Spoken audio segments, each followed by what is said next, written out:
Pencemaran bunyi bermaksud bunyi bising yang keterlaluan yang boleh memekakkan telinga manusia atau haiwan yang mendengarnya. Pencemaran bunyi biasanya melebihi 80 desibel.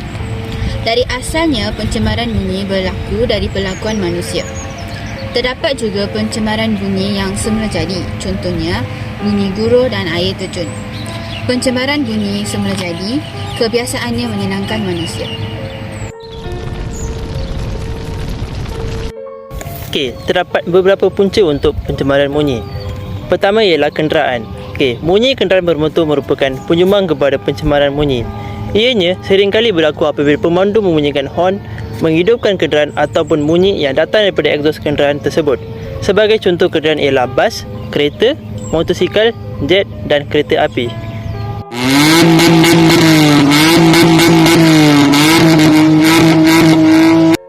Okey, punca seterusnya ialah aktiviti perindustrian.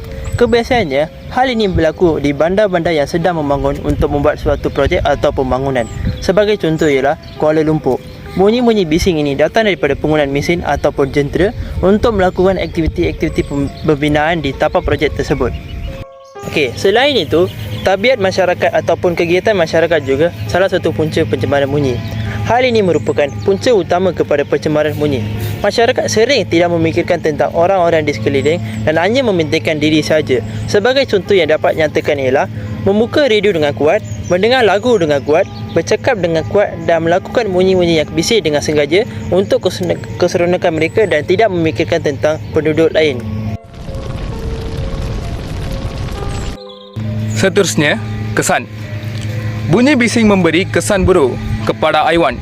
Ia menyebabkan tekanan serta meningkatkan risiko kematian dan mengganggu haiwan berhubung terutamanya berkaitan dengan pembiakan dan navigasi. Selain itu, kesan bunyi boleh memusnahkan habitat yang disebabkan bunyi bising.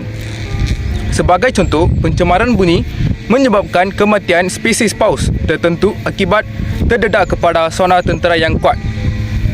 Apabila seseorang itu mendengar sesuatu benda yang sangat bising, melebihi 80 desibel, kemungkinan gegendang telinga mereka akan pecah. Jika tidak, memendung gegendang telinga akan menjadi tuli kerana organ pendengaran manusia sangat lembut dan sensitif. Antara langkah efisien yang boleh diambil untuk mengurangkan pencemaran bunyi ialah melalui pendidikan. Melalui pendidikan ini memberi kesedaran serta membentuk sikap positif terhadap alam sekitar, terutamanya dari sekolah rendah lagi. Melalui pendidikan, mereka dapat mengetahui pencemar alam dari segi kesan-kesan negatif terhadap alam sekitar dan juga manusia. Selain itu, pendidikan alam sekitar mula diperkenalkan secara formal pada peringkat sekolah rendah melalui kurikulum bersepadu sekolah rendah iaitu KBSR dalam mata pelajaran alam dan juga manusia. Selain itu, langkah untuk menangani isu pencemaran bunyi ialah melalui pameran, pertandingan dan juga kempen alam sekitar. Contohnya, pameran perlulah diadakan secara berkala di setiap kawasan tertentu dengan mengedar risalah tentang punca dan kesan pencemaran bunyi terhadap alam sekitar serta manusia. Selain itu, kerajaan perlulah mempamerkan slide-slide berkaitan pencemaran bunyi agar dapat menyedarkan masyarakat serta mengajar masyarakat melindungi alam sekitar.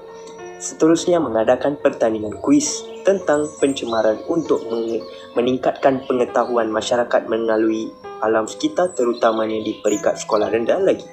Dan akhir sekali ialah pendedahan media massa. Contohnya penyiaran isu-isu berkaitan alam sekitar supaya masyarakat peka dan berhati-hati untuk melindungi alam sekitar daripada tercemar. Dan juga peranan media massa ialah pihak media turut menyiarkan isu-isu terkini di akhbar dan majalah untuk meningkatkan pengetahuan masyarakat. Sekian, terima kasih.